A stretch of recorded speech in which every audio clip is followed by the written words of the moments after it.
بسم اللہ الرحمن الرحیم۔ قرآنی فیصلے ہماری بصیرت کے مطابق۔ نواں باب حصہ دوم۔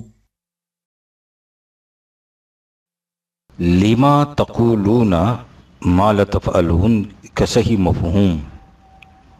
فکرۃ الاسلام سے متعلق ایک صاحب لکھتے ہیں کہ جب ہم قرآن کریم کے نظام ربوبیت کا ذکر کرتے ہیں اور کہتے ہیں کہ اس میں کوئی شخص اپنی بنیادی ضروریات زندگی سے محروم نہیں رہے گا کیونکہ اس وقت دولت کی تقسیم ناہموار نہیں ہوگی، تو اس کے خلاف اعتراض کرنے والے کہتے ہیں کہ پہلے تم لوگ اپنے مکانات، کاروبار، روپیہ پیسہ دوسروں کو دے دو، پھر اس قسم کی باتیں کرو، اور اس کے لیے قرآن شریف کی آیت بھی پیش کرتے ہیں کہ لما تقولون ما لا تفعلون 61/2، تم جو کچھ خود نہیں کرتے اسے دوسروں کو کیوں کہتے ہو۔ اس کے مطابق طلوع اسلام میں لکھنے کی ضرورت ہے، کیونکہ یہ اعتراض عام طور پر کیا جاتا ہے۔ طلوع اسلام یہ اعتراض اگر نیک نیتی سے کیا جاتا ہے تو معترض کی کم فہمی کی دلیل ہے، اور اگر بد نیتی سے کیا جاتا ہے تو منافقت کی نشانی ہے اور یصدون عن سبیل اللہ، خدا کی راہ سے روکنے کی صحیح مضمون۔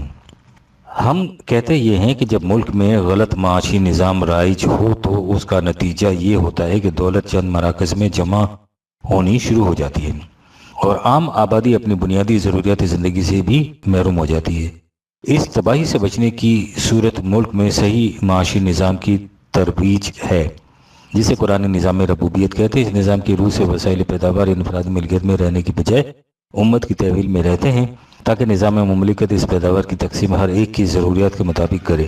ظاہر ہے کہ موجودہ غلط نظام کی جگہ صحیح قرآنی نظام رائج کرنا کسی ایک فرد کا کام نہیں ہے، یہ تو مملکت کے کرنے کا کام ہے۔ ہمارا کام یہ ہے کہ ہم ملک کے ارباب دانش و بینش تک قرآن کا یہ پیغام پہنچاتے جائیں تاکہ آئینی طور پر اس نظام کے قائم ہونے کے لیے فضا سازگار ہو جائے۔ ایسا کہنے والے سے یہ کہنا کہ لما تقولون ما لا تفعلون یا جہالت یا شرارت۔ اس آیت سے اگر یہی مفہوم لیا جائے جس کے لیے یہ حضرات اسے پیش کر دیتے ہیں، تو اس کا مطلب یہ ہوگا کہ اگر کوئی شخص کسی نظام کو غلط کہے تو اسے یہ کہہ کر چپ کرا دیا جائے کہ میاں پہلے خود صحیح نظام قائم کرو اور اس کے بعد اس نظام کو غلط کہو۔ جب تم صحیح نظام قائم نہیں کرتے تو موجودہ نظام کو غلط کیوں کہتے ہو؟ اس منطق کے متعلق کچھ کہنے کی ضرورت نہیں۔ یہ تو ایسے ہی ہے جیسے کوئی شخص اپنے تدبر و فراست کی بنا پر کہے کہ مجھے خدشہ نظر آتا ہے کہ فلاں سمت سے دشمن ہمارے ملک پر حملہ کر دے گا، اس لیے ہمیں چاہیے کہ سرحد پر ایک لشکر جرار بھیج دیں۔ تو اس کے جواب میں اس سے کہا جائے کہ آپ پہلے خود رائفل لے کر اس سرحد پر جا کر کھڑے ہو جائیے اور پھر قوم سے کہیے کہ وہاں فوج بھیج دے۔ تمہیں خدا کا یہ ارشاد یاد نہیں کہ لما تقولون ما لا تفعلون؟ غلط معاشی نظام میں آپ حسب استطاعت کسی غریب کی کچھ مدد کر سکتے ہیں، لیکن یہ ملک کی کثیر آبادی کے افلاس و محتاجی کا علاج نہیں ہے۔ اول تو یہ دیکھیے کہ اس سے آپ کتنے لوگوں کی ضروریات پوری کر سکیں گے، اور دوسرے یہ کہ اس سے ان کی کوئی ہنگامی ضرورت پوری ہو جائے تو ہو جائے، ان کی احتیاج کا مستقل علاج نہیں ہو سکے گا۔ غلط معاشی نظام کا علاج خیرات نہیں، خواہ اس کا نام زکوٰۃ ہی کیوں نہ رکھ لیا جائے، اس کا علاج صحیح قرآنی نظام کا قیام ہے۔ اگر غلط نظام میں آپ اپنا سب کچھ دوسروں کو دے دیں گے تو ملک کا افلاس تو دور نہیں ہو سکے گا، البتہ اس سے محتاجوں کی صف میں ایک اور کا اضافہ ہو جائے گا، یعنی آپ کا شمار بھی ملک کے محتاجوں میں ہو جائے گا۔ قرآن کا یہ حکم ہے کہ یسألونک ماذا ینفقون قل العفو 2/219، یہ تم سے پوچھتے ہیں کہ ہم کس قدر دوسروں کی ضروریات کے لیے دے دیں۔ ان سے کہہ دو کہ جس قدر تمہاری اپنی ضروریات سے زائد ہے سب کا سب۔ صحیح معاشی نظام کا حکم ہے جس میں کسی کو اس کی فکر نہیں ہوتی کل کو مجھ پر اگر کوئی مصیبت آ پڑی تو میرا کیا بنے گا۔ غلط معاشی نظام میں آپ اس حکم پر عمل کیجئے تو اس کا نتیجہ یہ ہوگا کہ اگر کل کو آپ کو خدا نہ کردہ کوئی حادثہ پیش آ جائے تو آپ بھی مانگتے پھریں گے۔ لہذا غلط نظام میں قرآن کی ہدایت یہی ہے کہ تم نہ تو اس قدر بخل کرو کہ بالکل ہاتھ سکیڑ لو، اور نہ ہی اس قدر ہاتھ کشادہ کر دو کہ کل کو تمہیں خود دوسروں کا دست نگر ہونا پڑ جائے۔ 17/29۔ ہاں، اگر صحیح نظام قائم ہو رہا ہو تو پھر اس کے لیے جان و مال دونوں پیش کر دینے چاہیے۔ یہ وجہ ہے کہ اس وقت ہم نہ تو ذی استطاعت حضرات سے یہ کہتے ہیں کہ وہ اپنا سب کچھ غریبوں کو دے دیں، اور نہ ہی غریب اور محتاجوں سے یہ کہتے ہیں کہ وہ اٹھ کر امیروں کا سب کچھ لوٹ لیں۔ یہ دونوں انداز غلط ہیں۔ ہم صرف یہ کہتے ہیں کہ آئینی طور پر صحیح قرآنی نظام کے قیام کے لیے ذہنی فضا کو سازگار بنانا چاہیے۔ اور اس دوران میں جس قدر کسی سے ہو سکے غریبوں اور محتاجوں کی مدد کرنی چاہیے تاکہ ان کی وقتی مشکلات کسی حد تک دور ہو جائیں۔ یاد رکھیے، غلط کار اور غلط اندیش لوگ جو خدا کی راہ میں روک بن کر کھڑے رہنا چاہتے ہیں، اس قسم کی آیات مثل لما تقولون ما لا تفعلون سے ناجائز فائدہ اٹھانا چاہتے ہیں، ان کے پاس اپنی غلط روش کے جواز کے لیے کوئی سند و دلیل نہیں ہوتی تو وہ ان حربوں پر اتر آتے ہیں اور اس قسم کی باتوں سے لوگوں کے دلوں میں وسوسے پیدا کرنا شروع کر دیتے ہیں۔ ایک شخص جس بات کی دعوت دوسروں کو دیتا ہے، اس سلسلے میں جو کچھ اس کے اپنے اختیار اور استطاعت میں ہے، اگر وہ اس پر عمل نہیں کرتا تو وہ اس حد تک واقعی مورد الزام ہے۔ مثلاً اگر کسی ملک کا ذی اقتدار حاکم یہ کہتا ہے کہ ملک میں نظام عدل قائم کرنا چاہیے اور وہ باوصف اختیار ایسا نظام قائم نہیں کرتا تو اسے ہم کہہ سکتے ہیں کہ لما تقولون ما لا تفعلون، لیکن اگر اس ملک کی رعایا کا کوئی مظلوم یہ کہتا ہے کہ یہاں نظام عدل قائم ہونا چاہیے تو اس سے یہ کہنا کہ تم جو کچھ کہتے ہو وہ کر کے کیوں نہیں دکھاتے، حماقت نہیں تو اور کیا ہے؟ اور پھر اسے بھی سمجھ لیجئے کہ اگر کوئی شخص اپنی استطاعت کے باوجود وہ کچھ نہیں کرتا جس کی تلقین وہ دوسروں کو کرتا ہے تو اسے اس جرم کا خمیازہ خود بھگتنا پڑے گا۔ آپ اسے یہ کہہ کر اپنے آپ کو بری ذمہ قرار نہیں دے سکتے کہ جب تم خود ایسا نہیں کرتے تو تمہیں مجھے تلقین کرنے کا کیا حق ہے۔ آپ یہ دیکھیے کہ وہ جو کچھ کہتا ہے وہ صحیح ہے یا نہیں ہے۔ اگر وہ صحیح ہے تو آپ اسے اختیار کر لیجئے، اس کا غلط عمل آپ کو کچھ نقصان نہیں پہنچائے گا۔ لما تقولون ما لا تفعلون، اس کے لیے خدا کا حکم ہے اور آپ کے لیے خدا کا ارشاد یہ ہے کہ يا أيها الذين آمنوا عليكم أنفسكم لا يضركم من ضل إذا اهتديتم 5/105 تم یہ دیکھو کہ تمہاری ذات کی اصلاح کس طرح ہوتی ہے، اگر تم صحیح راستہ اختیار کر لو گے تو کسی دوسرے کے غلط راستے پر چلنا تمہیں کچھ نقصان نہیں پہنچا سکے گا۔ اپنی اصلاح کرو، دوسروں کو صحیح راستہ اختیار کرنے کی تلقین کرو، لیکن اگر کوئی شخص تمہاری رہنمائی صحیح راستے کی طرف کرتا ہے لیکن خود غلط راستے پر چلتا ہے، تم یہ کہہ کر غلط راستے پر نہ چلتے جاؤ کہ جب تم خود صحیح راستے پر نہیں چلتے تو تمہیں کیا حق حاصل ہے کہ تم مجھ سے کہو کہ میرا راستہ غلط ہے۔ اگر تم اس کے کہنے پر صحیح راستہ اختیار کر لو گے تو اس شخص کا غلط راستے پہ چلنا تمہیں کچھ نقصان نہیں پہنچا سکے گا، تم صحیح منزل تک پہنچ جاؤ گی۔ یاد رکھیے، یہ انسان نفس کی بڑی مکاری ہے کہ وہ غلط راستہ چھوڑنا نہیں چاہتا، لیکن صحیح راستے کی طرف رہنمائی کرنے والے کو یہ کہہ کر جب تم خود اس پر عمل نہیں کرتے تو مجھے غلط راستہ چھوڑنے کو کیوں کہتے ہو، اپنے آپ کو مطمئن کر لیتا ہے کہ میں نے بڑا تیر مارا ہے جو دوسروں کو لاجواب کر دیا۔ اس طرح وہ لوگ جو دوسروں کو صحیح راستے کی طرف آنے سے یہ کہہ کر روک دیتے ہیں کہ جو شخص صحیح راستے کی نشاندہی کر رہا ہے اس کا اپنا عمل تو دیکھو، ان کا خبث باطن انہیں اس پر اکساتا ہے۔ نیک نیت لوگوں کا شیوا یہی ہونا چاہیے کہ وہ دوسروں سے کہیں کہ عليكم أنفسكم لا يضركم من ضل إذا اهتديتم 5/105 صحیح بات کی طرف دعوت دینے والا لیکن استطاعت کے باوجود اس پر عمل نہ کرنے والا غلط عمل کا خمیازہ بھگتے گا، اور صحیح بات سن کر اس پر عمل نہ کرنے والا اپنی غلط روش کا نقصان خود اٹھائے گا۔ لہٰذا اس سلسلے میں صحیح روش یہ ہے کہ صحیح راستے کی طرف دعوت دینے والے کو چاہیے کہ جس حد تک اس کے لیے ممکن ہو اپنی دعوت پر خود بھی عمل کرے۔ اگر وہ دعوت کسی ایسے پروگرام کی ہے جسے بروئے کار لانا اس کے بس کی بات نہیں تو اس کے یہ معنی نہیں کہ وہ اس کی طرف دعوت ہی نہ دے۔ اگر اس کی دعوت صحیح ہے اور وہ خود اس پر عمل نہیں کرتا تو آپ یہ کہہ کر غلط راستے پر نہ چلتے جائیے کہ جب وہ اپنی دعوت پر خود عمل نہیں کرتا تو اسے دوسروں کو ایسا کہنے کا کیا حق حاصل ہے۔ نہ ہی کسی صحیح دعوت کی اس لیے مخالفت کرو کہ اس کا داعی اس پر خود عمل پیرا نہیں۔ بات کو پرکھو، کہنے والے کے عمل کو اپنے لیے دلیل مت بناؤ۔ صحیح بات صحیح ہوتی ہے خواہ اس پر دنیا کا کوئی انسان بھی عمل نہ کر رہا ہو۔ زنا کی سزا رجم یعنی سنساری آیائے رجم کہاں گئی؟ ایک صاحب گجرات سے لکھتے ہیں کہ اخبار مشرق لاہور میں حال ہی میں یہ خبر چھپی تھی کہ اسلامی مشاورتی کونسل نے اسلامی قوانین کے نفاذ کی نسبت جو سفارشات حکومت کو بھیجی ہیں ان میں ایک سفارش یہ ہے کہ زنا کی سزا موت بذریعہ سنساری یعنی رجم ہونی چاہیے۔ میرا خیال تھا کہ اکتوبر کے طلوع اسلام میں اس سوال کو اٹھایا جائے گا کہ رجم کی سزا کا قرآن مجید میں مطلقاً ذکر نہیں ہے، اور چونکہ مروجہ آئین کتاب و سنت کے مطابق احکام نافذ کرنے کا پابند ہے اس لیے یہ سفارش حکومت کو قابل قبول نہیں ہونی چاہیے۔ امید ہے کہ آئندہ ماہ کے پرچے میں اس سوال ضرور زیر بحث آئے گا۔ طلوع اسلام ہم نے اس سوال کو اس لیے نہیں اٹھایا کہ اول تو ہم اس موضوع پر اس سے پہلے بہت کچھ لکھ چکے ہیں، اس لیے ہم نے اسے دہرانے کی ضرورت نہ سمجھی، اور دوسرے اس لیے کہ ملک میں قانون سازی کا کام جس انداز سے سر انجام پا رہا ہے وہ ہمارے نزدیک کسی سنجیدہ توجہ کا سزاوار ہی نہیں ہے۔ قانون سازی کے سلسلے میں سب سے پہلا اور بنیادی کام یہ ہوتا ہے کہ ان اصولوں کو متعین کیا جائے جن کے مطابق قوانین مرتب کیے جائیں گے۔ اس کے لیے آئین پاکستان میں صرف اتنا مذکور ہے کہ ملک کے قوانین کتاب و سنت کے خلاف نہیں ہوں گے۔ کتاب قرآن کریم تو بہرحال ایک متعین کتاب ہے، اس لیے اس کا طے کرنا مشکل نہیں کہ کوئی قانون قرآن کے خلاف ہے یا نہیں ہے، لیکن سنت کی اصطلاح ایسی ہے کہ جس کا آج تک کوئی متفق علیہ مفہوم ہی متعین نہیں ہو سکا اور نہ ہی یہ طے پا سکا ہے کہ متفق علیہ سنت کس کتاب میں ہے۔ اسی کا نتیجہ ہے کہ مسلمانوں کا ہر فرقہ اپنے عمل کو عین مطابق سنت قرار دیتا ہے اور دوسرا فرقہ اسی عمل کو خلاف اسلام۔ جب تک بات فرقوں تک محدود تھی اس کا نتیجہ باہمی بحث و جدل اور سرپھٹول تک تھا، لیکن جب یہ بات کسی مملکت کی قانون سازی تک پہنچ جائے تو اس وقت اس بنیادی معیار کو جس کے مطابق قوانین مرتب کرنے چاہیے اس طرح غیر متعین رہنے دینے کا جو نتیجہ ہو سکتا ہے، ظاہر ہے اس سے کوئی ایسا ضابطۂ قوانین مرتب نہیں ہو سکتا جو ملک کے تمام مسلمانوں کے نزدیک متفقہ طور پر کتاب و سنت کے مطابق ہو۔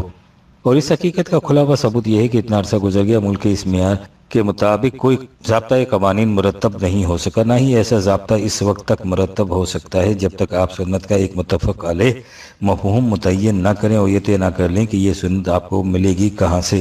اوروں کو تو چھوڑیے، آپ اسلامی مشاورتی کونسل کے ارکان سے کہیے کہ وہ کسی ایسی کتاب کی نشاندہی کر دیں جو اس کے نزدیک متفق علیہ سنت کا مجموعہ ہو۔ کونسل کے ارکان کو بھی چھوڑیے، اس کے چیئرمین سے کہیے کہ وہی کسی ایسی کتاب کی نشاندہی کر دیں۔ آپ دیکھیں گے کہ وہ قیامت تک ایسا نہیں کر سکیں گے۔ اب آپ سوچئے کہ جس کونسل کی اپنی یہ حالت ہو کہ اس نے اس بات کا ذمہ لے رکھا ہو کہ وہ بتائے کہ کون سا قانون کتاب و سنت کے خلاف ہے، لیکن ان کے ہاں یہ بھی طے نہ ہو کہ متفق علیہ سنت کا مجموعہ کہاں سے ملے گا، وہ سفارشات کیا کرے گی اور اس کی سفارشات در خور اعتنا کس حد تک ہوں گی۔ دوسری طرف حکومت ہے جس نے یہ فیصلہ کرنا ہوگا کہ کونسل کی کون سی سفارش قابل قبول ہے اور کون سی مسترد کر دینے کے قابل۔ یہ فریضہ مرکزی حکومت کی وزارت قانون منسٹری آف لا کے متعلق ہے۔ آپ مرکزی وزیر قانون سے کہیے کہ وہی بتا دیں کہ آئین میں جو لکھا ہے کہ ملک کا کوئی قانون کتاب و سنت کے خلاف نہیں ہوگا تو اس میں سنت کا متعین مفہوم کیا ہے اور اس سنت کا مجموعہ جو تمام مسلمانوں کے نزدیک متفق علیہ ہو کہاں سے ملے گا۔ اور اگر وہ ایسے یہ نہ بتا سکیں اور وہ کبھی نہیں بتا سکیں گے تو ان سے باادب دریافت کیجئے کہ جب آپ کے پاس کونسل کی کوئی سفارش آئے گی تو آپ کس معیار کے مطابق یہ فیصلہ کریں گے کہ وہ کتاب و سنت کے مطابق ہے یا نہیں ہے، جب آپ کے پاس سنت کا کوئی متفق علیہ مجموعہ نہیں ہے۔ اب آئیے جرم زنا کی سزا کی طرف۔ یہ واضح ہے کہ صرف چند جرائم ایسے ہیں جن کی سزا ابھی قرآن نے خود متعین کر دی ہے، ان میں ایک زنا ہے۔ اس کی سزا کے متعلق سورہ نور میں ہے الزانية والزاني فاجلدوا كل واحد منهما 100 جلدة 24/2۔ زانیہ عورت اور زانی مرد ان میں سے ہر ایک کو 100 کوڑے مارو۔ اور سورہ نساء میں ہے کہ لونڈی کے جرم زنا کی سزا آزاد عورت سے نصف 4/25 یعنی 50 کوڑے۔ اس کے علاوہ قرآن کریم میں اس جرم کی سزا کا کہیں ذکر نہیں ہے، لیکن ہمارے ہاں یہ کہا جاتا ہے کہ سزا بن بیاہی عورت اور کنوارے مرد کی ہے۔ شادی شدہ عورت اور مرد کی سزا رجم یعنی سنسار کرنا ہے۔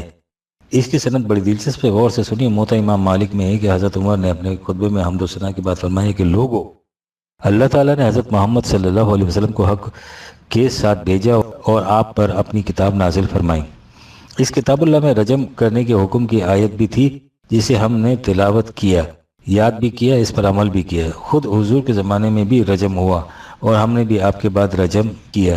مجھے ڈر لگتا ہے کہ کچھ زمانہ گزرنے کے بعد کوئی یہ نہ کہنے لگے کہ ہم رجم کو کتاب اللہ میں نہیں پاتے۔ حدیث کی ایک دوسری کتاب مسند امام احمد میں اس پر یہ اضافہ بھی ہے کہ حضرت عمر نے فرمایا کہ اگر مجھے یہ خوف نہ ہوتا کہ لوگ کہیں گے کہ قرآن میں جو نہ تھا عمر نے لکھ دیا تو میں آیہ رجم کو اس طرح لکھ دیتا جس طرح نازل ہوئی تھی۔ اب آپ یہ معلوم کرنا چاہیں گے کہ وہ آیہ رجم جو قرآن میں موجود تھی، جس کی صحابہ تلاوت کیا کرتے تھے، حفاظ نے جسے حفظ کیا تھا، جس کے مطابق رسول اللہ بعد کے زمانے میں عمل ہوتا رہا، وہ اس قرآن میں نہیں تھی جو حضرت عمر کے زمانے میں تھا، اور جو اس قرآن میں بھی نہیں جو اس وقت ہمارے پاس ہے، تو وہ آیت گئی کہاں؟ اس کے متعلق بھی سن لیجئے۔ سنن ابن ماجہ میں جو سیاہ ستہ کی ایک کتاب ہے، حضرت عائشہ کی طرف یہ روایت منسوب کی گئی کہ انہوں نے فرمایا کہ آیہ رجم اور رضاعت کبیر، جس میں یہ کہا گیا تھا کہ 10 گھونٹ دودھ پینے سے رضاعت کی حرمت ہو جاتی ہے، ایک صحیفے میں میرے تخت کے نیچے تھی۔ جب رسول اللہ کا انتقال ہوا تو ہم لوگ اس حادثے میں مشغول ہو گئے اور گھر کی پالتو بکری آئی اور اس صحیفے کو کھا گئی۔ یوں آیا رجم قرآن کریم میں نہ رہی، اور نہ ہی پھر بعد میں حضرت عمر نے اسے قرآن میں درج کرنا مناسب سمجھا۔ البتہ اس کا حکم بدستور باقی رہا۔ یہ ہے وہ سند جس کی روح سے اسلام میں زنا کی سزا رجم بتائی جاتی ہے اور جس کی سفارش اب اسلامی مشاورتی کونسل نے کی ہے۔ آپ فرمائیے کہ یہ مقام کچھ لکھنے کا تھا یا سر پیٹ کر بیٹھ جانے کا تھا۔ اب یہ دیکھنا باقی ہے کہ حکومت اس سفارش کے بارے میں کیا فیصلہ کرتی ہے۔ وہ اسے منظور کرتی ہے مسترد، اور اگر مسترد کرتی ہے تو کس دلیل اور سند کی بنا پر مسترد کرتی ہے؟ کیا مشینوں کے ذریعے ذبیحہ حلال ہوگا؟ اہل کتاب کے ہاں کا کھانا۔ آج کل اخبارات میں یہ بحث چلی ہوئی ہے کہ انگلستان میں مشینوں کے ذریعے جو جانور ذبح کیے جاتے ہیں ان کا گوشت حلال ہے یا نہیں ہے۔ اس سلسلے میں ہمارے پاس بھی بہت سے استفسارات آئے ہیں۔ ہم اس تفصیل سے درگزر کرتے ہوئے کہ اس بحث میں فلاں صاحب نے کیا کہا اور فلاں نے کیا فرمایا، اتنا بیان کر دینا کافی سمجھتے ہیں کہ قرآن کریم کا اس باب میں کیا حکم ہے۔ حلال جانوروں کا گوشت کھانے کے متعلق پہلا حکم یہ کہ فَكُلُوا مِمَّا ذُكِرَ اسْمُ اللَّهِ عَلَيْهِ إِن كُنتُم بِآيَاتِهِ مُؤْمِنِينَ۔ 6/119 سو تم کھاؤ اس جانور کے گوشت میں سے جس پر اللہ کا نام لیا گیا ہے، اگر تم احکام خداوندی پر ایمان رکھتے ہو۔ اسی کی رائے میں منفی طور پر فرمایا وَلَا تَأْكُلُوا مِمَّا لَمْ يُذْكَرِ اسْمُ اللَّهِ عَلَيْهِ 6/122 اور اس میں سے مت کھاؤ جس پر اللہ کا نام نہ لیا گیا ہو۔ لہذا ذبیحہ کے حلال ہونے کی اولین شرط یہ کہ اس پر اللہ کا نام لیا گیا ہو۔ سورہ مائدہ میں ہے حرمت عليكم الميتة والدم ولحم الخنزير وما أهل لغير الله به والمنخنقة والموقوذة والمتردية والنطيحة وما أكل السبع إلا ما ذكيتم 5/3 حرام ہوا تم پر مردہ جانور اور بہتا ہوا لہو اور خنزیر کا گوشت، اور جس پر اللہ کے سوا کسی اور کا نام پکارا جائے، اور جس کا گلا گھٹ جائے یا چوٹ لگ جائے یا اوپر سے گر جائے یا سینگ لگنے سے زخمی ہو جائے یا جسے درندوں نے کھایا ہو۔ ہاں اگر تم ایسے جانور کو مرنے سے پہلے ذبح کر لو تو وہ حرام نہیں ہوگا۔ اس آیت میں مردار اور ذبیحہ کا فرق بتا دیا گیا ہے، اور وہ فرق ہے ما زکیتم تزکیہ کے بنیادی معنی ہوتے ہیں حرارت غریزی کا خارج کر دینا، امام راغب، اور مطلب ہوتا ہے جانور کا خون بہا کر اس کی حرارت غریزی کا ختم کر دینا۔ جب کسی جانور کا اس طرح خون بہا دیا جائے تو اس کے بعد وہ بھی مردہ ہو جائے گا، لیکن یہ حلال ہوگا، اور وہ جانور جو خون بہائے بغیر مر جائے حرام ہوگا۔ لہذا کسی جانور کے حلال ہونے کی دوسری شرط یہ ہے کہ اس کا خون بہا دیا جائے۔ ہمیں نہیں معلوم کہ مشین سے ذبح کرنے میں جانور کا خون بہتا ہے یا نہیں بہتا۔ اگر اس کا خون نکل جاتا ہے تو پھر قرآن کریم کی عائد کردہ دوسری شرط پوری ہو جاتی ہے۔ لہذا اگر حلال جانور کو ذبح کرتے وقت اللہ کا نام لیا جائے اور جانور کا خون خارج ہو تو اس کا گوشت حلال ہوگا، خواہ اسے قصاب کی چھری سے ذبح کیا جائے یا مشین سے، اور اگر ان دونوں میں سے ایک شرط بھی ساقط ہو جائے تو اس کا گوشت حرام ہوگا۔ سدائے ہوئے جانوروں کے شکار کا ذکر سورہ مائدہ کی آیت نمبر 4 میں ہے۔ سورہ مائدہ کی آیت نمبر 5 میں ہے اليوم أحل لكم الطيبات وطعام الذين أوتوا الكتاب حل لكم وطعامكم حل لهم۔ آج تمہارے لیے تمام طیب چیزیں حلال کر دی گئی ہیں، اور اہل کتاب کے ہاں کا کھانا بھی بشرط یہ کہ وہ تمہارے ہاں کا کھانا اپنے لیے حلال سمجھیں۔ اہل کتاب کے طعام کے حلال ہونے کے یہ معنی نہیں ہے کہ ان کے ہاں کی ہر چیز ہمارے لیے حلال ہے۔ یہ مفہوم بالبداہت غلط ہوگا، یعنی ایک حرام شے مسلمانوں کے ہاں سے لی جائے تو حرام ہوگی، لیکن وہی شے اہل کتاب کے ہاں سے لے لی جائے تو حلال ہو جائے گی، یا للعجب۔ اس آیت کا مفہوم یہ ہے کہ جو چیزیں تمہارے ہاں حلال ہیں ان کا اہل کتاب کے ہاں سے لے کر کھا لینا بھی حلال ہے۔ نزول قرآن کے زمانے میں عام متعارف اہل کتاب یہودی اور نصرانی تھے، عیسائیوں کے متعلق تو معلوم نہیں، لیکن یہودی اب تک ذبیحے پر خدا کا نام لیتے ہیں۔ معلوم ہوتا ہے کہ زمانہ نزول قرآن میں نصرانی بھی ذبیحے پر خدا کا نام لیتے ہوں گے، اسی لیے ان کے ذبیحے کو مشرکین کے ذبیحے سے متمیز کر دیا گیا ہے۔ لیکن اگر اب عیسائی ذبیحے پر خدا کا نام نہیں لیتے تو ان کا ذبیحہ بھی ہمارے لیے حلال نہیں ہوگا۔ انگلستان اور دیگر غیر مسلم بیرون ممالک میں مسلمانوں کے لیے گوشت کا مسئلہ آج سے نہیں، شروع ہی سے بڑا پریشان کن چلا آ رہا ہے۔ پاکستان سے ہر سال ہزاروں کی تعداد میں مسلمان ولایت جاتے ہیں اور ان میں سے اکثر کی طرف سے یہ شکایت موصول ہوتی رہتی ہیں کہ وہاں گوشت کا مسئلہ بڑی مشکلات پیدا کرتا ہے۔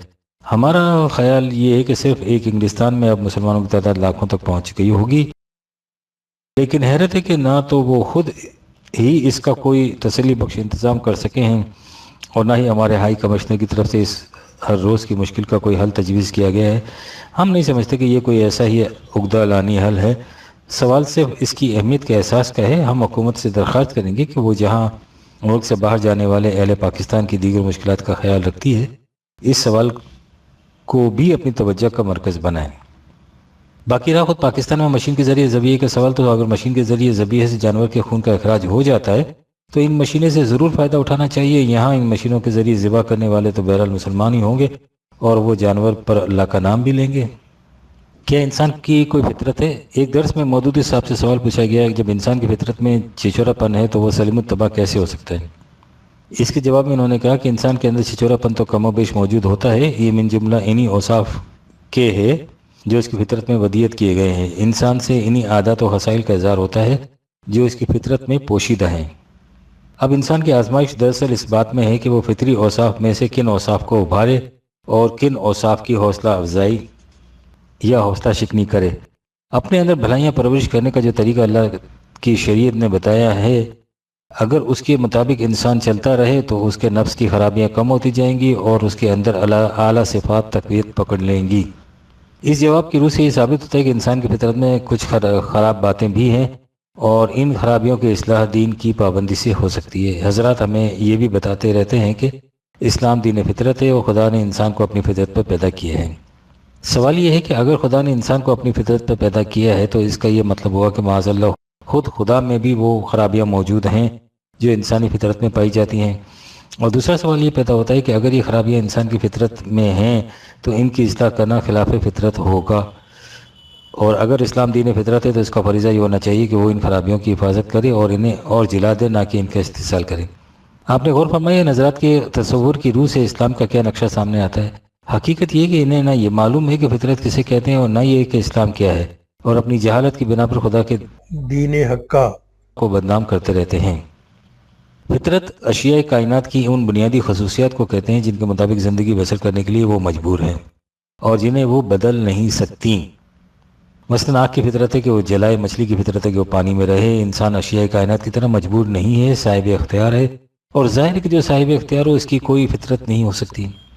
انسان کی طبیعی زندگی کے کچھ تقاضے مثل کھانا پینا، سانس لینا وغیرہ، اور یہ تقاضے وہی ہیں جو دیگر حیوانات کے ہیں، لیکن حیوانی زندگی سے اوپر انسان کی انسانی زندگی بھی ہے، اور اس زندگی کے رہنمائی کے لیے خدا کی طرف سے اقدار اور قوانین عطا ہوئے ہیں۔ انہیں دین کہا جاتا ہے۔ انسان کو اس کا اختیار دیا گیا ہے کہ وہ اپنی طبیعی زندگی تقاضوں کو ان قوانین و اقدار کی حدود کے اندر رہتے ہوئے پورا کرے یا ان حدود و قیود سے بے باک ہو کر حیوانی سطح پر زندگی بسر کرے۔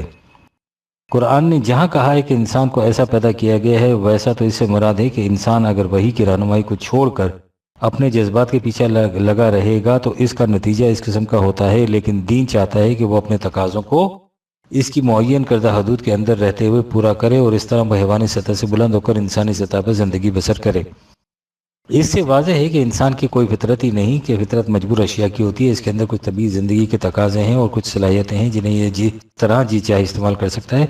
اس کے صحیح استعمال کے لیے وحی کی روح سے رہنمائی ملی ہے، اور جب انسان کی کوئی فطرت ہی نہیں تو یہ کہنا بھی صحیح نہیں کہ اسلام دین فطرت ہے یا خدا نے انسان کو اپنی فطرت پہ پیدا کیا ہے۔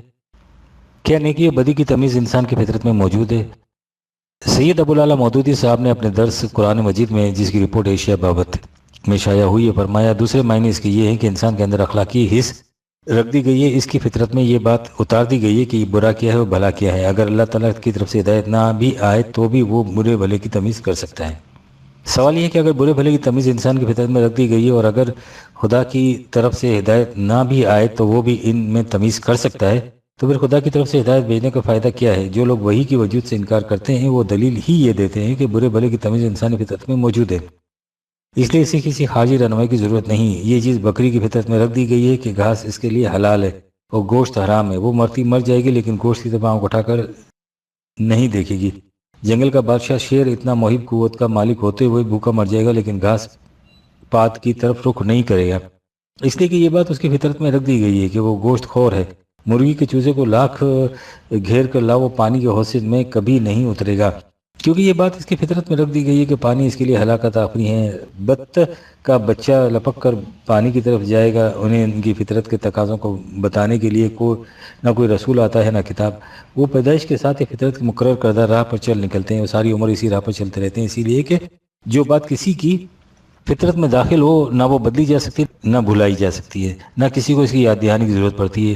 اگر کسی جانور سے اس کی فطرت کے خلاف کوئی کام کرانا مقصود ہو تو ہزار جتن کر کے اسے اس کے لیے مجبور کیا جاتا ہے، اور جو ہی یہ جبر کی زنجیر ٹوٹتی ہے تو وہ بھاگ کر فطرت کے راستے پر گامزن ہو جاتا ہے۔ یہ ہے اشیاء کائنات اور جانوروں کی کیفیت جن کی فطرت کے اندر ان کے برے اور بھلے کی تمیز رکھ دی گئی ہے، لیکن انسانوں کی تو یہ کیفیت نہیں ہے۔ اس کی طرف آسمانی رہنمائی آتی ہے جو قرآن مجید میں محفوظ ہے، جو برے اور بھلے کی تمیز بتاتی ہے۔ رسول آکرم جسے کہتا ہے وَأَعْلَمُ مِنَ اللَّهِ مَا لَا تَعْلَمُونَ 7/62 میں خدا کی طرف سے وہ کچھ جانتا ہوں جو تم نہیں جانتے۔ اگر یہ تمیز ان انسانوں کے اندر موجود ہوتی تو ان سے یہ کس طرح کہا جا سکتا تھا کہ میں وہ چیز دے کر آیا ہوں جس کا تمہیں علم نہیں ہے۔ وہ رسول کی آمد سے پہلے بھی دلال مبین ہوتے ہیں 3/163، یعنی بالکل کھلی ہوئی گمراہی میں۔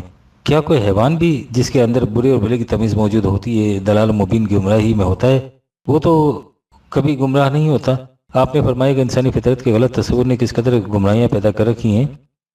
اگر انسانی فطرت کو تسلیم کر لیا جائے تو پھر انسان اپنے کسی عمل کے لیے ذمہ دار قرار نہیں پاتا۔ ہم کبھی شیر کو پھانسی پر نہیں لٹکاتے کہ اس نے فلاں انسان کو کیوں مار ڈالا تھا، نہ ہی اس کی طرف خدا کی طرف سے وحی اور نبی اور رسول آنے کی ضرورت ہوتی ہے۔ فطرت انسانی کا عقیدہ وحی کے منکرین نے وضع کیا، لیکن اس کی تبلیغ ان لوگوں کی طرف سے ہو جاتی جو وحی پر ایمان رکھنے کے دعویٰ دار ہیں، یعنی مسلمان کہلاتے ہیں۔ حرام جو یہ لوگ بھی کھڑے ہو کر سوچیں کہ ہم کیا کہہ رہے ہیں اور ایسا کہنے کے نتائج اور اثرات کیا ہیں۔ بس بھیڑوں کی ایک قطار ہے جو صدیوں سے اس راستے پہ چلی آ رہی جس پر کبھی کوئی پہلی بھیڑ چلی تھی۔ وَمَثَلُ الَّذِينَ كَفَرُوا كَمَثَلِ الَّذِي يَنْعِقُ بِمَا لَا يَسْمَعُ إِلَّا دُعَاءً وَنِدَاءً صُمٌّ بُكْمٌ عُمْيٌ فَهُمْ لَا يَعْقِلُونَ 2/171 کیا ٹیکسوں کی چوری جائز ہے؟ ذیل کا خط ملاحظہ فرمائیے پاکستان میں بڑے بڑے پرہیزگار پارسا اور شرع کے پابند لوگ بھی سرکاری محاصل وغیرہ مثلا custom duty, income tax, property tax اور چونگی وغیرہ کی چوری کو چوری نہیں سمجھتے، اور ان محاصل کی تشخیص کے وقت ہر قسم کی غلط بیانی اور ہیرا پھیری کو جائز سمجھتے ہیں۔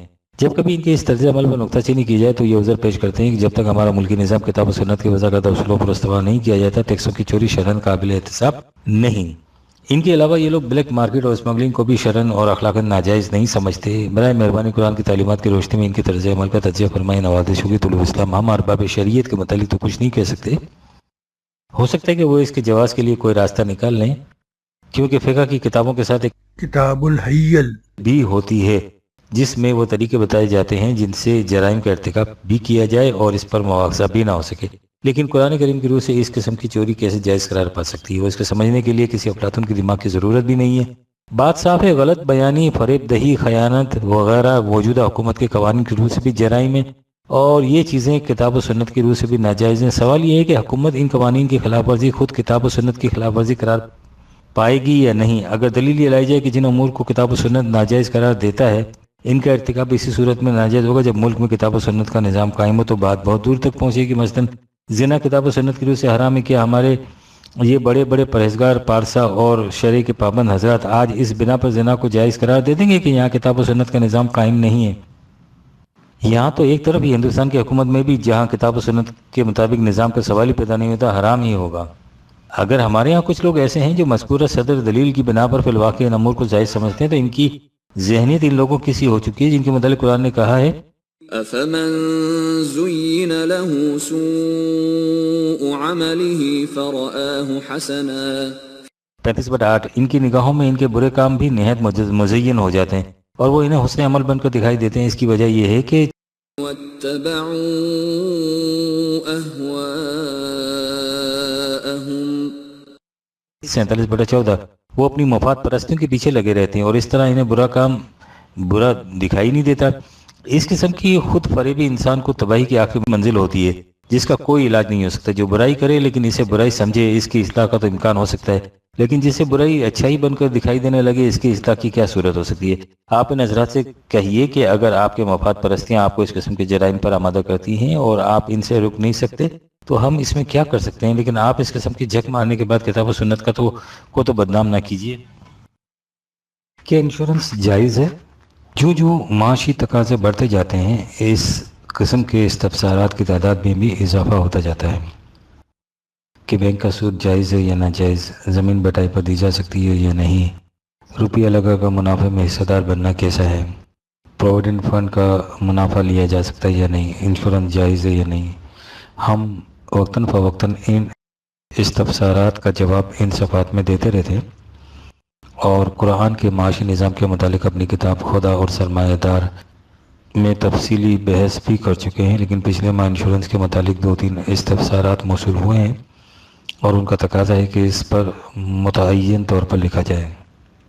جیسا کہ ہم اسے قبل متعدد بار لکھ چکے ہیں، بات بینک کے سود، مضاربت، مزارعت، انشورنس وغیرہ کی نہیں ہے.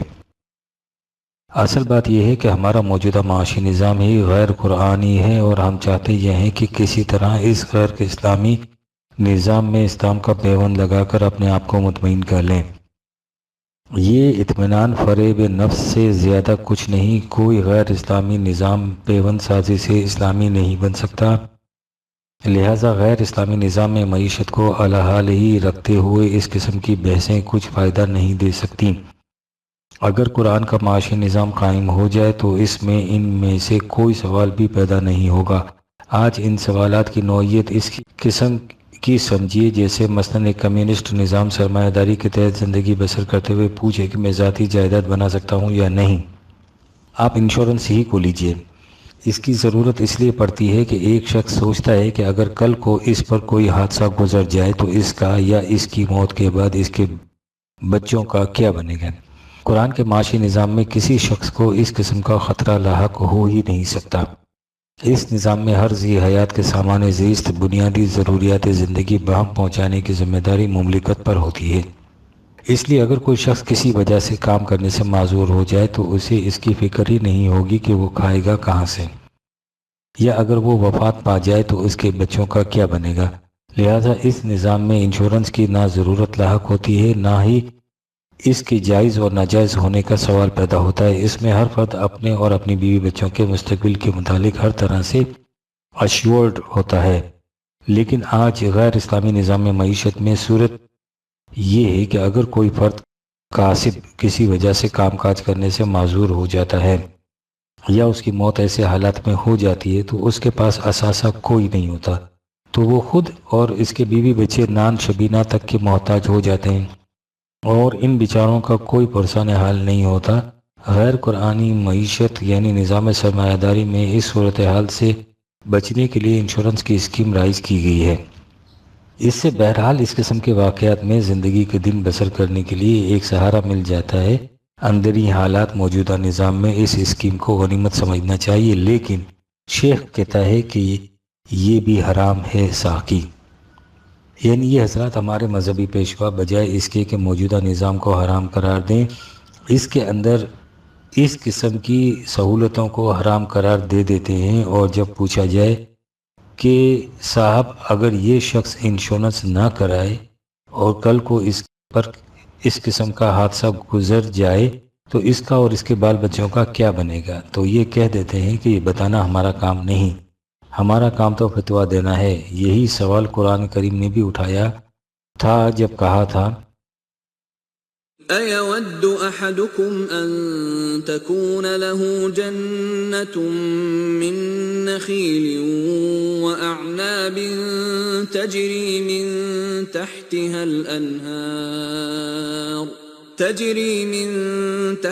الْأَنْهَارُ لَهُ فِيهَا مِن كُلِّ الثَّمَرَاتِ وَأَصَابَهُ الْكِبَرُ وَلَهُ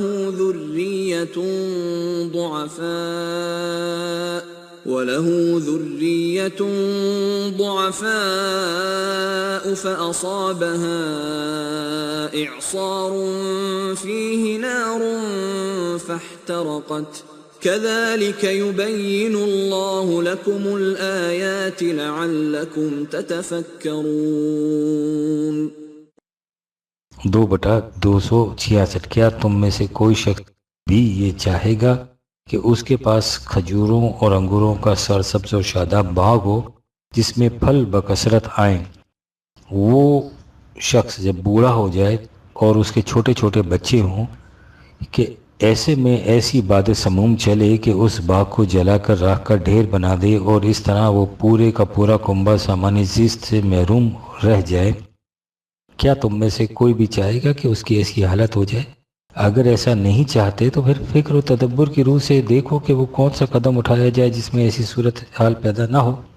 ظاہر ہے کہ دنیا میں کوئی شخص بھی ایسا نہیں چاہے گا، تو قرآن نے اس کا اعتراف کرانے کے بعد کہ ان میں سے کوئی بھی ایسا نہیں چاہے گا، کہا کہ پھر تم ایسی آفت سے بچنے کا انتظام کیوں نہیں کرتے؟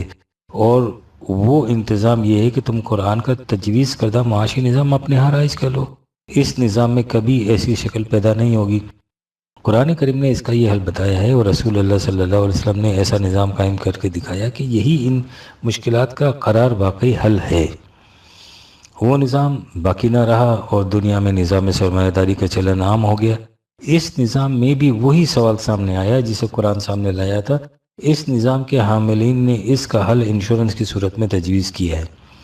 اس میں شبہ نہیں کہ یہ حل ویسا نہیں جیسا قرآن کریم نے تجویز کیا تھا، لیکن موجودہ غلط نظام میں یہ حل جب تک قرآنی حل ممکن نہ ہو بہرحال غنیمت ہے، اور دنیا اس سے فائدہ اٹھا رہی ہے۔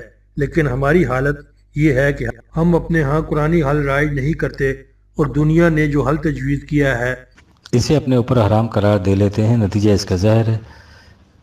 قرآن نے مندرجہ بالا آیت میں کہا تھا کہ تم سوچو کہ تمہیں کیا انتظام کرنا چاہیے جس سے ایسی صورت پیدا نہ ہو سکے، لیکن مولوی صاحبان کا ارشاد ہے کہ شریعت کے معاملے میں سوچنا حرام ہے۔ انشورنس کو ناجائز قرار دینے کے لیے ان حضرات کی طرف سے وہ دلائل پیش کیے جاتے ہیں، ایک یہ کہ یہ چیز توکل علی اللہ کے خلاف ہے، اور دوسرا یہ کہ اس میں سود شامل ہوتا ہے۔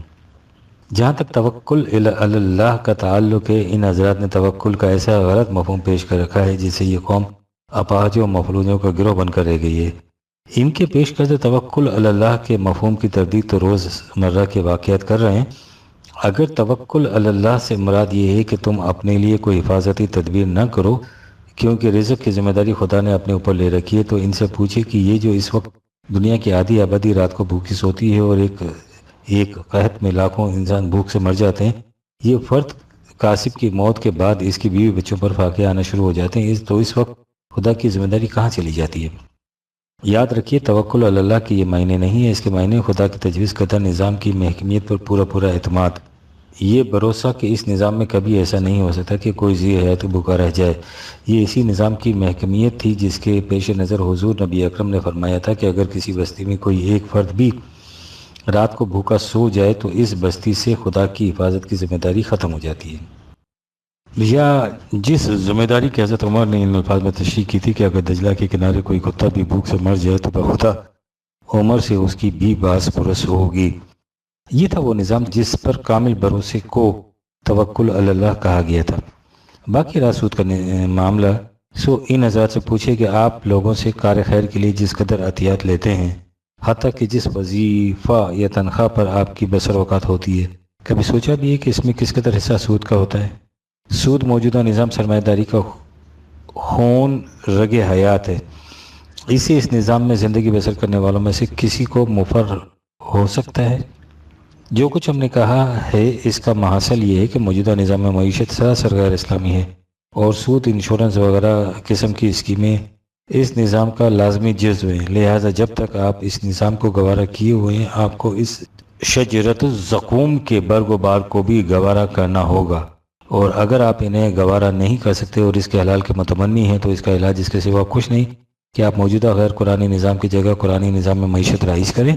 لیکن اگر ہماری روش یہی رہی کہ موجودہ نظام سرمایہ داری کو تو عین مطابق اسلام قرار دیتے رہے اور اس کے برگ و بار کو حرام اور قرآنی نظام کی طرف دعوت دینے والوں کو مرتد قرار دے کر مطعون کرتے رہے، تو یہ فریب نفس ہے جس سے عملی مشکلات کا حل نہیں مل سکتا۔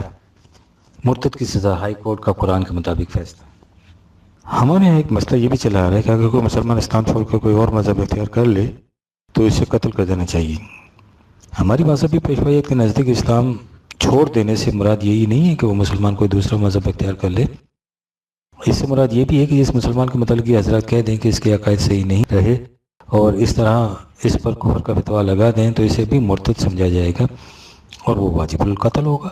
مودودی صاحب اس باب میں اس قدر آگے بڑھ گئے کہ انہوں نے اپنے کتابچی مرتد کی سزا میں لکھ دیا کہ جب پاکستان میں اسلامی قوانین نافذ ہوں گے تو موجودہ مسلمانوں کو نوٹس دیا جائے گا کہ وہ 1 سال کے اندر اندر صحیح اسلامی عقائد اختیار کر لیں، یعنی وہ عقائد جنہیں مودودی صاحب اسلامی قرار دے دیں، ورنہ انہیں سب کو قتل کر دیا جائے گا۔ طلوع اسلام نے اس عقیدے یعنی مرتد کی سزا قتل کے خلاف شروع سے صدا احتجاج بلند کی اور کہا کہ یہ مسلک قرآن کریم کی واضح تعلیم کے یکسر خلاف ہے۔ قرآن کے نزدیک ایمان نام ہے حق و صداقت پر دل اور دماغ کی پوری رضامندی کے ساتھ یقین رکھنے کا، اس لیے اس میں مذہب کی پوری آزادی ہے۔ اگر کوئی مسلمان بدقسمتی سے اسلام چھوڑ کر کوئی اور مذہب اختیار کر لے گا تو وہ اسلامی مملکت میں غیر مسلموں کی حیثیت سے رہے گا۔ یہ چیز قرآن کی بنیادی تعلیم کے خلاف ہے کہ ایک غیر مسلم کو تو اجازت ہو کہ وہ جی چاہے تو غیر مسلم رہے اور جی چاہے تو اپنا مذہب چھوڑ کر اسلام اختیار کر لے، لیکن ایک مسلمان کو اس کی اجازت نہ ہو کہ وہ کوئی دوسرا مذہب اختیار کر لے، یعنی جو مذہبی آزادی کافر کو حاصل ہے مسلمان پر اس کے دروازے بند ہو جائیں۔ ہمارے قدامت پرست طبقے کی طرف سے طلوع اسلام کے خلاف جو الزامات عائد کیے جاتے ہیں ان میں ایک یہ بھی ہے کہ یہ مرتد کو واجب القتل قرار نہیں دیتا۔ مغربی پاکستان کے ہائی کورٹ نے چٹان پریس سے متعلق رپورٹ ریکٹ درخواست کے فیصلے میں ضمن اس سوال کو بھی لیا ہے کہ اسلام میں مرتد کی سزا قتل ہے یا نہیں ہے، اور اس سلسلے میں جو کچھ لکھا ہے وہ اس قابل ہے کہ اسے غور سے پڑھا جائے۔ فیصلے کا متعلقہ حصہ حسب ذیل ہے۔ واضح رہے کہ ہم اس وقت احمدیوں کے عقائد اور ان کے کفر اسلام کے متعلق بحث نہیں کر رہے، ہم صرف فیصلہ کے اس حصے کو سامنے لا رہے ہیں جس میں مرتد کی سزا کے سوال سے بحث کی گئی۔ جہاں تک ان واقعات کا تعلق ہے جن میں احمدیوں کو مرتد قرار دے کر قتل کر دیا گیا تھا، ہم اس سلسلے میں صرف اس قدر کرنا چاہتے ہیں کہ یہ مذہبی استبداد کی تعصب انگیز مثالیں ہیں، اور اگر انسانی معاملات میں کوئی خوبی اور شرافت ڈیسینسی باقی ہے تو انسانی ضمیر کو اس کے خلاف بغاوت کرنی چاہیے۔ یہ واقعات صحیح اسلامی تعلیم اور احکام کے کس قدر خلاف ہیں اس کی وضاحت سورہ بقرہ کی آیت نمبر 256 میں موجود ہے، جو نہایت واضح طور پر مذہبی آزادی کی ضمانت دیتی ہے۔ اس میں کہا گیا ہے کہ لا اکراہ فی الدین، دین کے معاملے میں کسی قسم کا جبر و اکراہ نہیں۔ اسی طرح اسی سورہ کی آیت نمبر 62 میں بھی تمام اہل مذاہب کو مذہبی آزادی کی ضمانت دی گئی ہے، جہاں کہا گیا ہے کہ ان الذين آمنوا والذين هادوا والنصارى والصابئين من آمن بالله واليوم الآخر وعمل صالحا فلهم أجرهم عند ربهم ولا خوف عليهم ولا هم يحزنون۔ 2/62 جو لوگ قرآن پر ایمان لائے اور جو یہودی کتب مقدسہ کا اتباع کرتے ہیں اور عیسائی اور صابئین اور جو لوگ خدا اور آخرت پر ایمان رکھتے ہیں اور نیک عمل کرتے ہیں، ان کا اجر ان کے رب کے ہاں ملے گا، ان پر کسی قسم کا خوف اور حزن نہیں ہوگا۔ سورہ آل عمران کی آیت 79 میں ایک ایسا متعین حکم ہے جس کی روح سے کسی انسان کو حتیٰ کہ پیغمبر کو بھی اس کا حق حاصل نہیں کہ وہ اپنی مرضی کو دوسروں پر زبردستی ٹھونسے۔ وہ آیت یہ ہے: ما كان لبشر أن يؤتيه الله الكتاب والحكم والنبوة ثم يقول للناس كونوا عبادا لي من دون الله ولكن كونوا ربانيين بما كنتم تعلمون الكتاب وبما كنتم تدرسون. کسی انسان کے لیے جسے خدا نے کتاب اور حکمت اور نبوت عطا کی ہو، یہ ممکن نہیں کہ وہ لوگوں سے کہے کہ تم خدا کے نہیں بلکہ میرے پرستار بن جاؤ. اس کے برعکس وہ کہے گا کہ تم اس خدا کے پرستار بنو جو سب کا پروردگار ہے، کیونکہ تم نے خدا کی تعلیم دی ہے اور اسے اچھی طرح سے سمجھا ہے. فکر و ضمیر کی آزادی کی ضمانت اس سے واضح تر الفاظ میں نہیں دی جا سکتی کہ ہم قرآن کریم کی سند و حجت کی بنیاد پر فیصلہ دینے والے ان صاحبان کو مستحق تحسین و تبلیغ قرار دیتے ہیں. کس قدر واجب اطمینان ہے یہ امر کہ مسلمان اب رفتہ رفتہ پھر سے قرآن کے قریب آ رہا ہے. عوام کی آواز خدا کی آواز نہیں ہوتی. علامہ اقبال کے صاحبزادہ ڈاکٹر جاوید اقبال نے لاہور میں یوم اقبال کی تقریب پر تقریر کرتے ہوئے فرمایا، علامہ اقبال کے نزدیک لا الہ الا اللہ کا مطلب یہ ہے کہ مسلمان اپنے دل و دماغ سے غیر اللہ کا تسلط ختم کر کے صرف اللہ کی حکمیت تسلیم کرے. اللہ کی حکمیت سے مراد عوام کی حکمیت ہے، کیونکہ اللہ کی رضا کا اظہار ہمیشہ عامت الناس کی آواز کے ذریعے ہوتا ہے. چٹان، یہ وہی عامت الناس کی آواز ہے جس کے متعلق خدا نے اپنے رسول سے کہا تھا، وَإِن تُطِعْ أَكْثَرَ مَن فِي الْأَرْضِ يُضِلُّوكَ عَن سَبِيلِ اللَّهِ إِن يَتَّبِعُونَ إِلَّا الظَّنَّ وَإِنْ هُمْ إِلَّا يَخْرُصُونَ. 6/117. اگر تو دنیا میں بسنے والوں کی اکثریت کا کہنا مانے گا تو وہ تجھے اللہ کی راہ سے بہکا دیں گے. وہ حق و یقین کی نہیں بلکہ ظن و قیاس کی پیروی کرتے ہیں اور اٹکلیں دوڑاتے رہتے ہیں، اور جن کے متعلق ان کے مقرر کے والد ماجد کا ارشاد ہے کہ از مغز 200 خر فکر انسان نمی آیت. خدا کی آواز عامت الناس کی آواز نہیں ہوتی، اس کی آواز صرف اس کی کتاب قرآن کریم میں محفوظ ہے، اور اسی کتاب کی حاکمیت کا نام خدا کی حاکمیت ہے. وَمَن لَّمْ يَحْكُم بِمَا أَنزَلَ اللَّهُ فَأُولَٰئِكَ هُمُ الْكَافِرُونَ. 5/44. جو لوگ کتاب اللہ کی حکومت قائم نہیں کرتے تو انہی کو کافر کہا جاتا ہے. حادثوں میں مرنے والے شہید نہیں ہوتے. اگلے دنوں لاہور میں ایک بہت بڑے کاروباری کی موت حادثے سے واقع ہو گئی. کہا جاتا ہے کہ اس کی موت کا سبب زہر خوانی تھا. ان صاحب کا تعلق جماعت اہل حدیث سے تھا. ان کی اس حسرتناک وفات پر تبصرہ کرتے ہوئے اخبار المنبر نے، جس کا مسلک اہل حدیث ہے، لکھا کہ ان کی رحلت کا یہ پہلو حد درجہ علم انگیز ہے کہ یہ سانحہ انتہائی تیز اثر زہر سائناڈائٹ کھلانے سے ہوا. اس واقعے نے صدمے کو کئی گنا زیادہ کر دیا ہے، لیکن اس شر میں خیر کا پہلو یہ ہے کہ اللہ تعالیٰ کی رحمت سے یہ توقع ہے کہ ان سے جو غلطیاں لغزشیں بالخصوص بعض نامناسب قسم کے کاروبار کی صورت میں رونما ہوئیں، اللہ تعالیٰ اس حادثے کو ان کا غفارہ بنا دیں اور انہیں اپنی مغفرت تامہ سے نوازیں. یعنی حادثے سے موت واقع ہو جائے تو بلیک مارکیٹنگ، اسمگلنگ اور اسی قسم کی دیگر کاروباری بدیاں نتیاں سب معاف ہو جاتی ہیں. قرآن کریم کی روح سے شہید کا مرتبہ سب سے بلند ہوتا ہے، اتنا بلند کہ انہیں مردہ کہنا یا مردہ سمجھنا بھی معصیت خداوندی میں داخل ہے. لیکن آپ کو معلوم ہے کہ روایت کی روح سے شہیدوں کے زمرے میں کون کون داخل ہو جاتا ہے؟ غور سے سنیے. مسلم کی روایت ہے کہ رسول اللہ نے فرمایا کہ تم کن لوگوں کو شہید سمجھتے ہو؟ حاضرین نے عرض کیا کہ جو خدا کی راہ میں مارا جائے. حضور نے ارشاد فرمایا کہ اس طرح تو میری امت میں شہداء کی تعداد بہت کم رہ جائے گی. لوگوں نے عرض کیا کہ پھر شہید کون ہے؟ فرمایا جو خدا کی راہ میں مارا گیا وہ شہید، جو طاعون سے مر گیا وہ شہید، جو اسہال دستوں کی وجہ سے مر گیا وہ شہید، جو پانی میں ڈوب کر مر گیا وہ شہید، جو مکان کے گرنے سے مر جائے وہ شہید. اسی طرح ابو داؤد اور نسائی میں ہے کہ جو نمونیے سے مر جائے وہ شہید، جو آگ میں جل کر مر جائے وہ بھی شہید، جو عورت وضع حمل سے مر جائے وہ بھی شہید. المنبر نے غالباً اسی پر مستنبط کر کے حادثہ زہر خوانی کی موت کو مغفرت کا موجب قرار دیا ہے.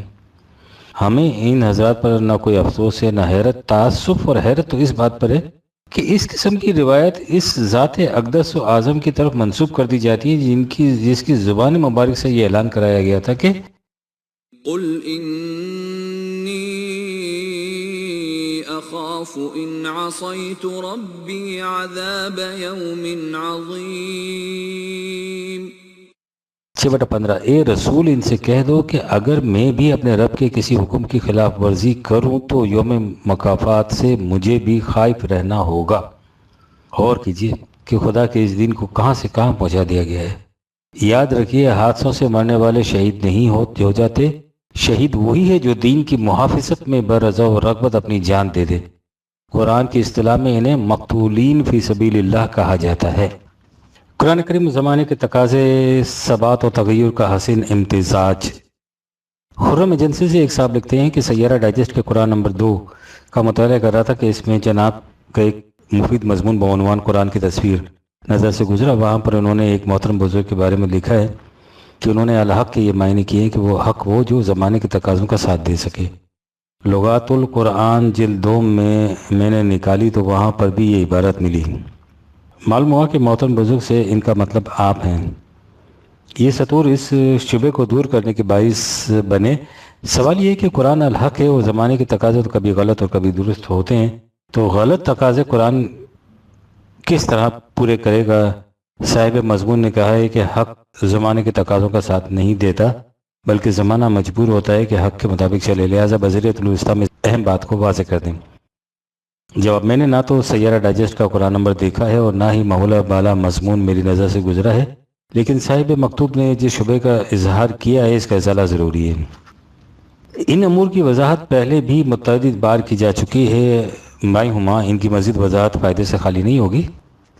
لغات القرآن کے بارے میں پہلی بات یہ سمجھ لینی چاہیے کہ میں نے اس میں کسی لفظ کے معنی اپنی طرف سے نہیں دیے۔ تمام معنی عربی زبان بالخصوص قرآن کریم کی مستند لغت کی روح سے دیے گئے ہیں اور ہر لفظ کے ساتھ ماخذ کا حوالہ دیا گیا ہے۔ جہاں تک لفظ حق کا تعلق ہے، میں نے اس کے معنی صرف یہی نہیں دیے کہ وہ بدلتے ہوئے حالات کا تقاضا پورا کرتا ہے، بلکہ یہ بھی لکھا ہے کہ حق اپنے مقام پر محکم، اٹل اور انمٹ ہوتا ہے۔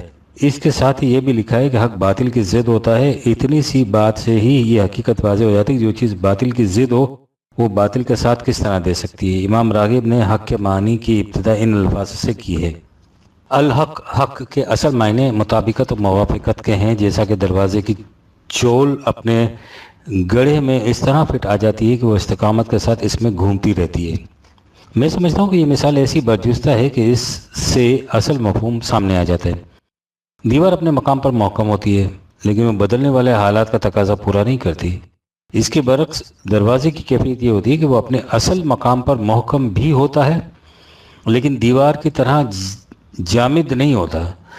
جب آپ اندر آنا یا باہر نکلنا چاہیں تو وہ کھل جاتا ہے، اور جب آپ چاہیں کہ نہ کوئی اندر آ سکے اور نہ کوئی باہر جا سکے تو وہ بند کیا جا سکتا ہے۔ اسے کہتے ہیں بدلتے ہوئے حالات کا تقاضا پورا کرنا۔ آپ دیکھیے کہ قرآن کریم کی نسبت سے اس کا مفہوم کیا ہے، اسے 2-3 مثالوں سے سمجھیے۔ قرآن کریم میں ہے کہ نماز سے پہلے وضو کرو، اور دوسری جگہ کہ جب پانی نہ ملے یا بیماری کی حالت میں ہو تو وضو کی بجائے تیمم کر لو۔ آپ نے دیکھا کہ بدلنے والے حالات کے مطابق قرآن کریم نے خود ہی 2 الگ الگ حکم دے دیے۔ اپنے اپنے حالات میں دونوں احکام حق ہیں۔ قرآن کریم میں مخالفین کے متعلق کہیں یہ کہا گیا ہے کہ فَاعْفُوا عَنْهُمْ وَاصْفَحْ 5/13 انہیں معاف کر دو، ان سے درگزر کرو، اور کہیں کہا گیا ہے وَاقْتُلُوهُمْ حَيْثُ ثَقَفْتُمُوهُمْ 2/191 انہیں جہاں پاؤ قتل کرو۔ یہ 2 احکام بظاہر ایک دوسرے کی ضد ہیں لیکن اپنے اپنے مقام پر دونوں حق ہیں۔ جہاں حالات کا تقاضا درگزر کرنے کا ہو وہاں درگزر کرنا حق ہے، اور جہاں ان کے خلاف جنگ کرنا ضروری ہو وہاں جنگ کرنا حق کا تقاضا ہے۔ اپنی مملکت کی سرحدوں کو دشمن کے خطرات سے محفوظ رکھنے کے سلسلے میں قرآن کریم میں کہا گیا ہے کہ امکان بھر اپنی تیاری رکھو اور سرحدوں پر گھوڑوں کے رسالے متعین کر کے ان کی حفاظت کرو 8/60۔ ظاہر ہے کہ یہاں اصل مقصد اپنی مملکت کی سرحدوں کی حفاظت کرنا ہے، جب تک یہ حفاظت گھوڑوں کے رسالوں سے ممکن تھی یہی طریق حق کا تقاضا تھا۔ آج زمانے میں یہ تقاضا توپوں، ٹینکوں اور ہوائی جہازوں کے ذریعے پورا ہوتا ہے، اب یہ طریقے اختیار کرنا حق ہے۔ اوپر کی مثال میں ایک طریق کار گھوڑوں کے رسالوں کا تعین قرآن نے خود کر دیا ہے، لیکن قرآن کریم کے بیشتر احکامات ایسے ہیں جن میں صرف ایک اصول دے دیے گئے۔ ان اصولوں کی عملی جزیات قرآن کریم نے خود متعین نہیں کی۔ مثلا اسلامی نظام کے متعلق اس نے اصولاً کہا ہے وَأَمُرُهُمْ شُورَ بَيْنَهُمْ 42/38، یعنی ان کے حالات باہمی مشاورت سے طے ہوں گے۔ مشاورت کا کوئی طریقہ قرآن نے متعین نہیں کیا۔ اس سے مقصود یہ ہے کہ یہ طریقہ اپنے اپنے زمانے کے حالات کے مطابق امت خود تجویز کرے گی، اور ہر وہ طریق جس سے مشاورت کا مقصد حاصل ہو جائے حق کا تقاضا پورا کر دے گا۔ حضرت ابوبکر صدیق کی خلافت کے انتخاب میں مشاورت کا طریقہ اور تھا، اور آج اس کا طریقہ اور ہوگا۔ بالفاظ دیگر جس طریق سے مشاورت کا مقصد پورا ہوگا وہ الحق ہوگا، اور جس طریق سے مشاورت کی نفی ہوگی وہ باطل ہوگا۔ ان مثالوں سے آپ نے دیکھ لیا ہوگا کہ ایسا کہنے کا مفہوم کیا ہے کہ حق بدلتے ہوئے حالات کے تقاضوں کا ساتھ دیتا ہے۔ یہ نہیں کہ حق باطل کا ساتھ دیتا ہے، مقصود یہ ہے کہ حق ایک اصول دیتا ہے، اور اس اصول پر عمل درآمد زمانے کے تقاضوں کے مطابق کیا جاتا ہے۔ اگر کسی وقت اس اصول کو نظر انداز کر دیا جائے یا بدل دیا جائے تو وہ پروگرام باطل ہو جائے گا۔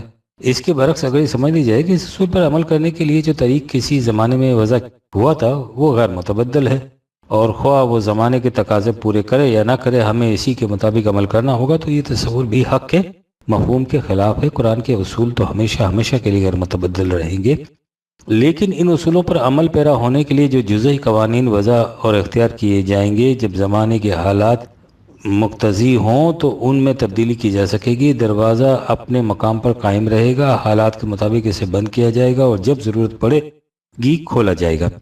اگر دروازہ جامد ہو جائے تو وہ دروازہ ہی نہیں رہتا۔ یوں اسلام کا نظام اپنے مقام پر اٹل اور محکم بھی ہے، اور زمانے کے بدلتے ہوئے تقاضوں کا ساتھ بھی دیتا ہے۔ زمانے کو بے شک پھر آ کر قرآنی اصولوں کی طرف آنا ہے، لیکن ان اصولوں پر عمل پیرا زمانے کے تقاضوں کے مطابق ہی ہوا جائے گا۔ اقبال نے اسی کو ثبات و تغیر کے حسین امتزاج سے تعبیر کیا ہے۔ دروازے کی مثال سے یوں سمجھے کہ دین کھلنے اور بند ہونے والا دروازہ ہوتا ہے، اور جب وہ بند ہو کر منجمد ہو جاتا ہے تو اسے مذہب کہا جاتا ہے۔ مجھے امید ہے کہ ان تصریحات سے بات واضح ہو گئی ہوگی۔ میں اس موضوع پر زیادہ تفصیل سے لکھنا چاہتا ہوں، لیکن یہ چیز فرصت کی محتاج ہے اور منتظر ہے۔ میں نے اس موضوع پر اپنی کتاب شاہکار رسالت باب اسلامی نظام میں وضاحت سے لکھا ہے۔ اس سلسلے میں قرآنی فیصلے جلد اول بھی دیکھیے۔ مادر وطن کی اصطلاح غیر اسلامی۔ طلوع اسلام گزشتہ 24 سال سے اس بات کو برابر دہرائے چلا آ رہا ہے کہ جب تک ہم اپنی قوم کے نوجوانوں کے دل میں اس حقیقت کو راسخ نہیں کر دیں گے کہ نہ سرزمین پاکستان عام وطنوں کی طرح ایک وطن ہے، اور نہ یہاں کی مملکت عام مملکتوں کی سی ایک مملکت، اس وقت تک یہاں کے ملی مسائل کا کوئی اطمینان بخش حل نہیں مل سکے گا۔ اس سلسلے میں پرویز صاحب کا وہ مقالہ جو طلوع اسلام کی اشاعت بابت ستمبر 1971 میں شائع ہوا تھا، اور ان کا وہ خطاب جو زیر نظر اشاعت اکتوبر 1971 میں شائع ہو رہا ہے، خاص طور پر درخور توجہ ہے۔ لیکن ہمیں یہ دیکھ کر تعجب ہی نہیں تاثر ہوا کہ 6 ستمبر 71 کے یوم دفاع کے سلسلے میں اقاربین ملت کی طرف سے جس قدر پیغامات، اعلانات، بیانات، خطابات، تقاریر وغیرہ فضا میں پھیلی، ان سب میں ان شہداء کو وطن کی حفاظت میں جان دینے والے کہہ کر پکارا گیا۔ کوئی بھی اس سے آگے نہ بڑھا، کسی نے بھی انہیں اسلام کا محافظ اور دین کا پاسبان کہہ کر نہ پکارا۔ اس سلسلے میں ایک بیان مفتی محمود صاحب کا بھی اخبارات میں شائع ہوا۔ ظاہر ہے کہ یہ بزرگوار اپنے آپ کو بہت بڑا عالم اور اسلام کا بہت بڑا محافظ قرار دیتے ہیں۔ سنیے کہ انہوں نے کیا کہا۔ انہوں نے اپنے پیغام میں کہا، شہدائے ستمبر کو خراج عقیدت پیش کرنے کا صحیح طریقہ یہ ہے کہ جس مادر وطن کی ناموس کی خاطر ملک کے ان جانبازوں نے اپنی جانوں کو قربانی پیش کی تھی، ہم اس ناموس پر کوئی حرف نہ آنے دیں۔ آپ مادر وطن کی اصطلاح پر غور فرمائیے، یہ خالص مشرکانہ تصور ہے۔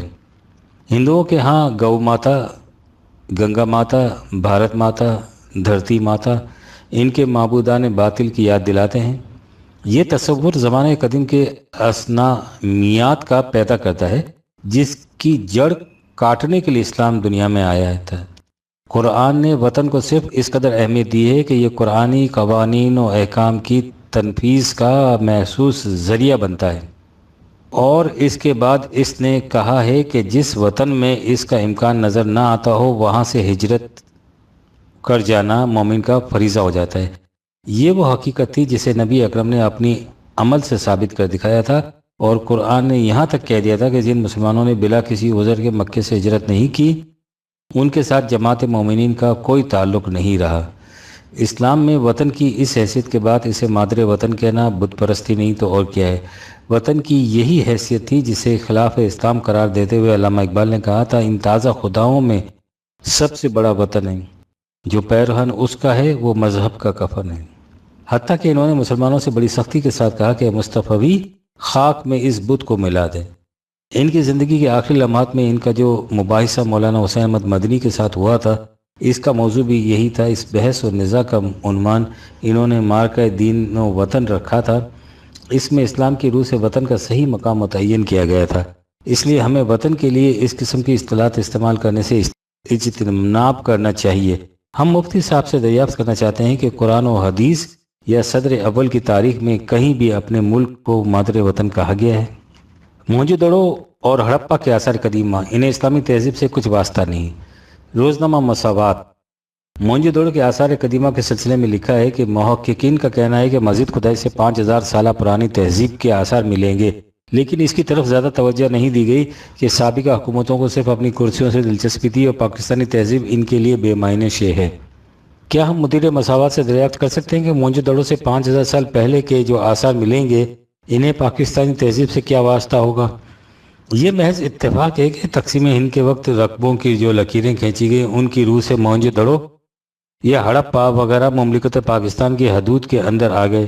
اگر یہ لکیریں ذرا آگے بڑھ آتی تو یہ مقامات ہندوستان کا حصہ ہوتے، اور اگر آپ کا یہ معیار یہ ہے کہ جو کچھ پاکستانی علاقے کے اندر آگے ہے وہ پاکستانی تہذیب کا مظہر ہے، تو پھر ہندوؤں کے مندر، بدھوں کے اسٹوپے، سکھوں کے گوردوارے جو پاکستانی حدود کے اندر آ گئے ہیں سب پاکستانی تہذیب کے مظاہر قرار پا جائیں گے۔ آپ نے دیکھا کہ جب انسان کا پاؤں اپنے مرکز سے اکھڑ جائے تو پھر اس کی زندگی کا دائرہ کس قدر ٹیڑھا میڑھا ہو جاتا ہے۔ حضرت پاکستانی تہذیب کے ڈانڈے ملانے ہیں تو بدر حنین کے رے گزاروں سے ملائیے، موہنجو دڑو اور ہڑپا کے صنم قدوں سے نہیں۔